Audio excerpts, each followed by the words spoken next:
Hadis ini diriwayatkan dari sahabat Nabi bernama Abdullah ibnu Mas'ud radhiyallahu anhu. Apa kata dia? Sa'altun nabiyya, sa'altu, aku pernah bertanya, an-nabiyya, kepada Nabi Muhammad sallallahu alaihi wasallam, ayyul amal, ayyu apa? Al-amal, amal yang begini banyak ini. Ayyul amal, apa amal ahabbu ilallah? Ahabbu, uhibbu, saya suka. Ahabbu, yang paling disuka Allah. Ayyul amal ahabbu ilallah, apa amal yang paling disukai, dicintai Allah? Apa amal yang paling dicintai Allah, wahai Rasulullah? Kata Nabi SAW, as-salatu ala waqtiha.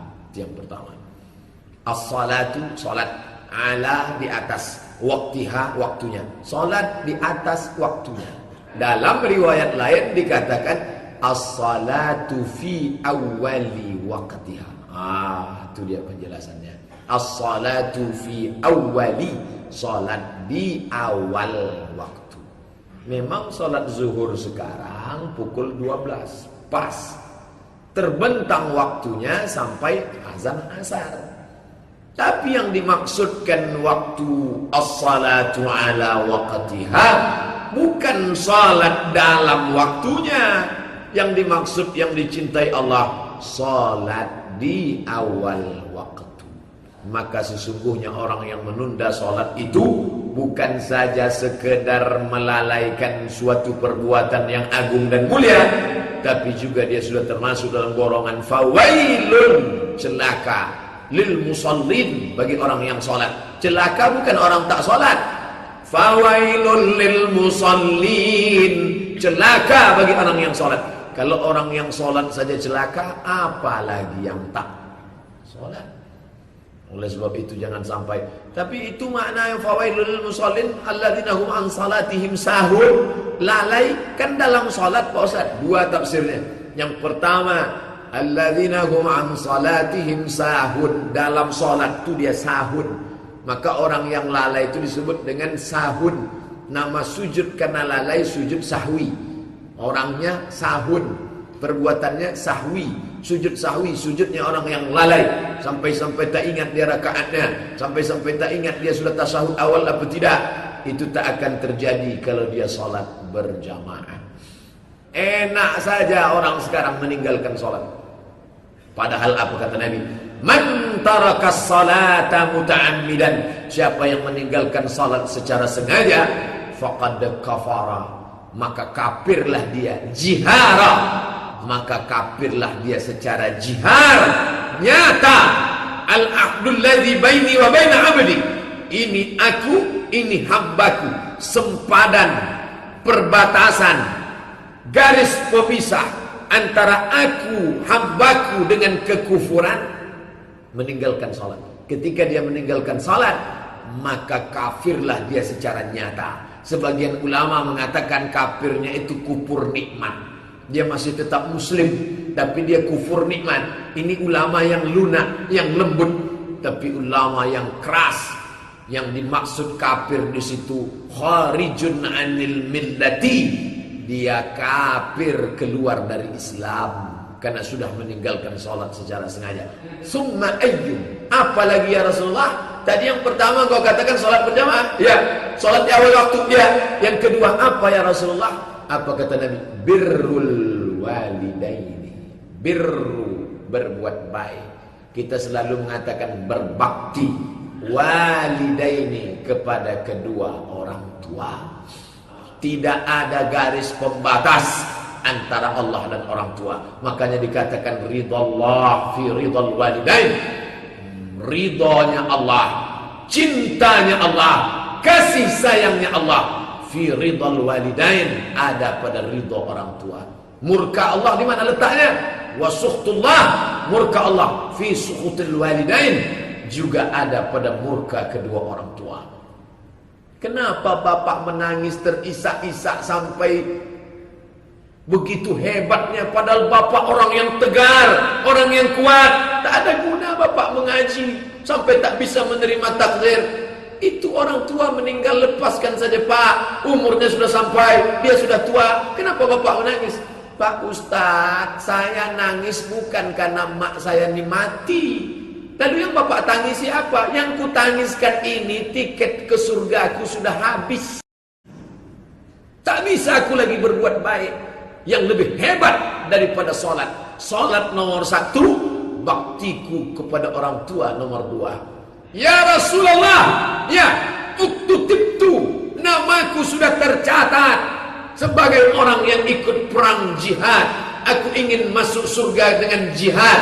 Kenapa? Karena kalau aku mati fisabilillah, aku tidak akan merasakan sakratul maut, melainkan hanya seperti cubitan pada kulit. Aku ingin tidak merasakan azab kubur, karena tiap hari aku sudah berdoa, Allahumma inni a'udzubika min azabi jahannam wa min azabil qabri. Aku ingin supaya tidak merasakan hisab, karena aku takut segala amalku ditimbang.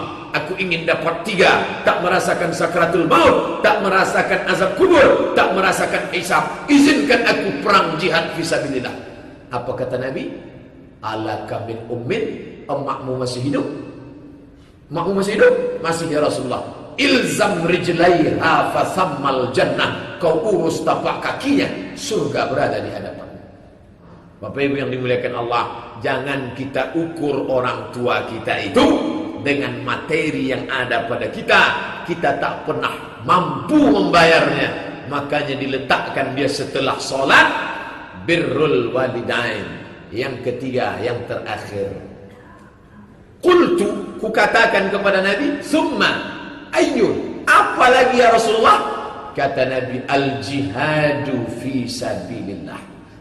Jihad. Padahal kalau susunan menurut logika akal ini susunannya salah. Kenapa salah? Mestinya kan jihad dulu. Habis jihad baru orang tua. Habis orang tua baru sholat. Kenapa yang paling berat belakangan? Karena ternyata memang sholat berjamaah istiqomah berat. Merawat orang tua di hari tuanya berat. Nomor 3 yang berat adalah jihad fisabilillah. Jihad itu apa Pak Ustadz? Barlul juhdi, mengerahkan segenap kemampuan apa yang ada pada kita. Bi amwalikum, harta, duit, kirim untuk beli jaket musim dingin di Suriah, untuk beli tenda kemah, wakaf terbaik. Jihad itu menjahaza ghazian faqad ghaza. Siapa yang mempersiapkan alat-alat untuk jihad, dia sudah ikut berjihad fisabilillah. Pagi ini kita diajak berjihad. Jihadnya bukan membunuh orang kafir, tapi menunjukkan rasa tak suka kepada 2 hal. Kami tak suka orang Islam dipimpin orang kafir. Kami tak suka kalian menghina Quran kami. 2 perasaan ini mau ditunjukkan dalam bentuk melawan kemungkaran. Saudara-saudara kita mengajak nanti pukul 7 di depan kantor gubernur, beramai-ramai. Jakarta semalam sudah bergelora, Jawa semalam sudah memposting gambarnya, Sulawesi sudah memperlihatkan tanpa anarkis. Itu hebatnya orang Islam. Tidak ada motor yang dibakar, tak ada kaca yang pecah, semuanya perdamaian, menunjukkan ketidaksukaan. Man ra'a minkum mungkaran, siapa di antara kalian yang melihat kemungkaran, falyughayyirhu biyadihi, robah dengan tangan. Kekuasaan tak bisa dengan tangan, fabilisani, dengan lidah, sampaikan. Tak juga bisa dengan lidah, fabiqalbih, dengan hati. Benci, tak suka, bukan pada orangnya. Karena kalau Allah beri hidayah, bisa saja dia bersyahadat masuk Islam. Benci melihat perbuatannya, mencaci maki Allah, Nabi dan Al-Quran serta ulama. Tunjukkan syiar. Kenapa salat Idul Fitri, Idul Adha di tengah tanah lapang? Supaya orang kafir melihat, oh ternyata orang Islam itu ramai rupanya. Salat maghrib sama subuh aja yang sunyi. Kalau Idul Fitri, Idul Adha ramai juga mereka rupanya. Kenapa waktu motong itu diajak anak, dibawa istri? Syiar.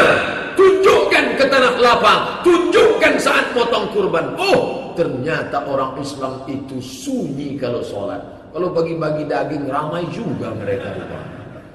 Jadi kita ramai-ramai itu bukan perbuatan mungkar, menunjukkan supaya orang di masa akan datang hati-hati. Umat Islam itu seperti lebah, dia tak mau mengganggu. Kalau dia hinggap di ranting, tak ada ranting yang patah.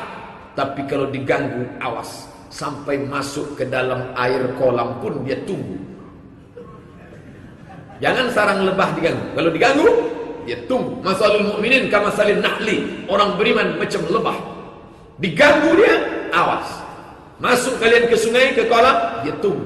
Begitu kepala kalian muncul, patutnya langsung. Nah, lalu kemudian kata Abdullah ibnu Mas'ud, lawistazattuhu, andai kutanya lagi ke Nabi apa, lazadani, pasti ditambahnya. Tapi tak kutambah karena aku takut kalau ditambahnya aku tak sanggup. Jadi Abdullah ibnu Mas'ud itu bertanya cuma 3 kali. Terima kasih atas segala perhatian. Mohon maaf atas segala kesilapan. Subhanakallahumma wa bihamdika asyhadu an la ilaha illa anta astaghfiruka wa atubu ilaik. Wassalamualaikum warahmatullahi wabarakatuh.